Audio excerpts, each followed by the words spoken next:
Happy New Year and welcome to the 4th edition of Lancaster County Catch Up. I'm Lisa Parker, the Human Resource Director for Lancaster County. In this episode, we'll be kicking off things with our voter registration directors. We take a dive into the important dates and topics of the 2024 election. It's election year. The presidential election years are the most exciting years for most voters. It's what most voters are familiar with. When they think about elections, they think about voting for the president.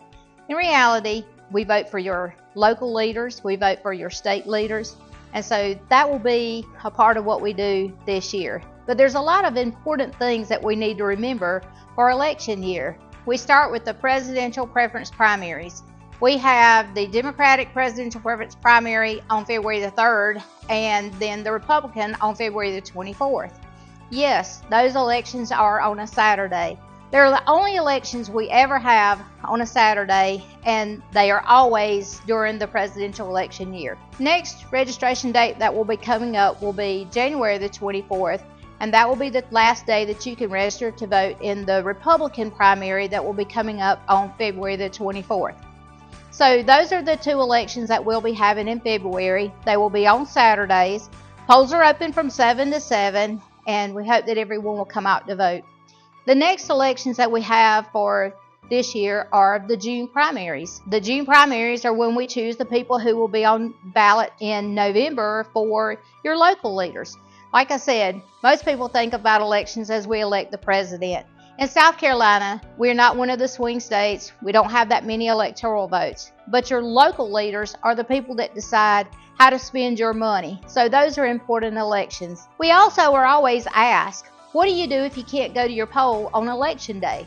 Well, they've now passed a bill to change the absentee voting to early voting. Absentee voting is when you had to request a ballot or come in and vote. You had to have a reason that you were coming in. There were only certain reasons, and it was a tedious process.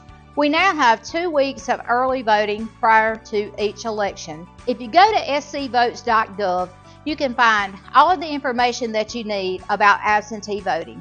You can look up to make sure that you're registered. You can also check and see what your sample ballot will be.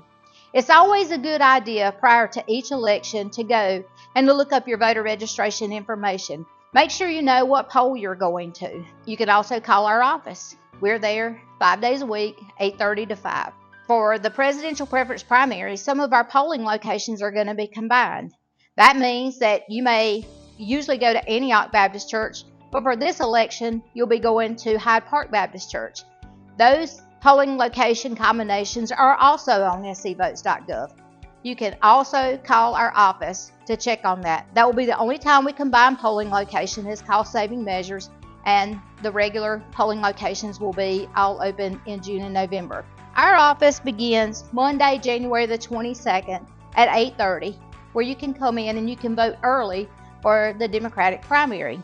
Early voting for the Republican Party will begin on February the 12th through the 17th. Those hours are Monday through Saturday, 8:30 to 6. We will also be open the 20th, the 21st, and the 22nd. We will be closed on President's Day and the 23rd, which is the Friday before the election. One thing that I highly recommend is go to scvotes.gov. Learn about elections, learn about the process. Come in and see us. Our processes are public. We get machines ready, and you can come in and watch. We do a hand count audit after every election. That's a public process. We run results on election night. That's a public process. Vote-a-thon election. That's just a time to get to know about the voting machines. Also, on scvotes.gov, they have videos where they talk about how to use the voting machines. For the rest of this year, what are the dates that you need to remember? June the 11th is going to be the primary for the candidates that will go on the ballot in November. November the 5th will be the general election day. That's when the president and the other candidates will be on the ballot. We'll also have the time for filing. So anyone who's interested in the process and wants to become a candidate, we'll have filing from March the 15th to March the 31st. Those hours will be 8:30 to 5. Call us about that if you're interested. Most any information that you need to know about the election process is on scvotes.gov. We also have that information on our website. You can always call our office at 803-285 888-289-2969. Get to know us, get to know the process, and call us if you have any questions. Thank you, Mary Ann. Up next is a look into our 2040 comprehensive plan with our Development Services Director. Allison Harden, Development Services Director for Lancaster County. Think about when you and your family want to take a trip somewhere you haven't been before. What do? First thing you might want to do is look up where you're going. Find the route to get there. You, of course, want to know where you're starting from.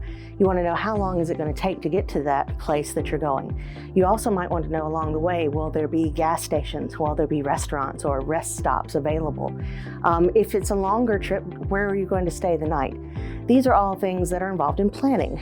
We just do it in a little different way. Well, the comprehensive plan is like a journey from one point in time to the next for the entire county. We start off knowing where we are. Where do we live? Where do we work? Where do our children go to school? How do we get there? That means what roads do we take? Where are our houses? Where are our natural resources? Where are the places we want to play? Where are the places we want to live?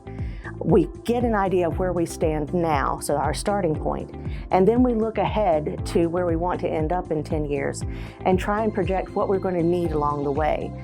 The rest stops may be places where we need to look at our development plan and say, maybe we need to do something a little bit differently.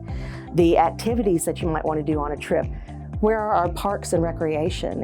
Where does that stand now, and where does it need to be to support our population? We look at where we stand now in population and where are we growing to.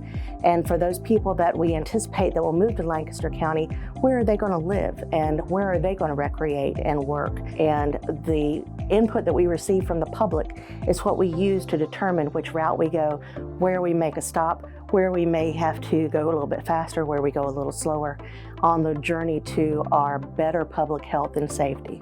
One of the unique things about our comprehensive plan is that there was a lot of public input from the very beginning. At the beginning of the process, the community looked at us and said, but what we need in South Lancaster County is not the same as what they need in the northern part of Lancaster County. So the consultants and the staff and the Planning Commission and County Council all agreed that the comprehensive plan should look at the county in its unique portions. So we have the Panhandle area that has the most density and is closest to Charlotte. We have the area around Lancaster City and the greater Lancaster area. And then we have the southern area, southern Lancaster County. And we have recommendations for each of these areas that are unique to the populations that they serve. That helps us provide for a better and more equitable review of items in the county where you're not putting rules in place for one area that just don't make sense in another. You may not know that from 2000 to 2020, Lancaster County grew by 34,000 people. What you might also not know is that in the next 10 years it's proposed to grow another 32,000 based on current estimates of the population and the in-migration to our county. That's a lot of people. And so we need to really look at where they're going to live and where they're going to work and make sure that those opportunities are there for them when they get here. If you'd like to make a comment on the comprehensive plan, we have a website, www.lancaster2040.com. That's lancaster2040.com. The first link on that website takes you to a forum where you can put your thoughts and your interests and your suggestions in for the comprehensive plan. Every comment that's collected will go straight to the final draft, which goes through the public review process one more time in February with the Planning Commission, then to County Council, who has to adopt it in March. Thank you, Allison, and that does it for this month's edition of Lancaster County Catch Up. We hope you've enjoyed today's episode. Make sure to check back next month as we continue to catch up with Lancaster County.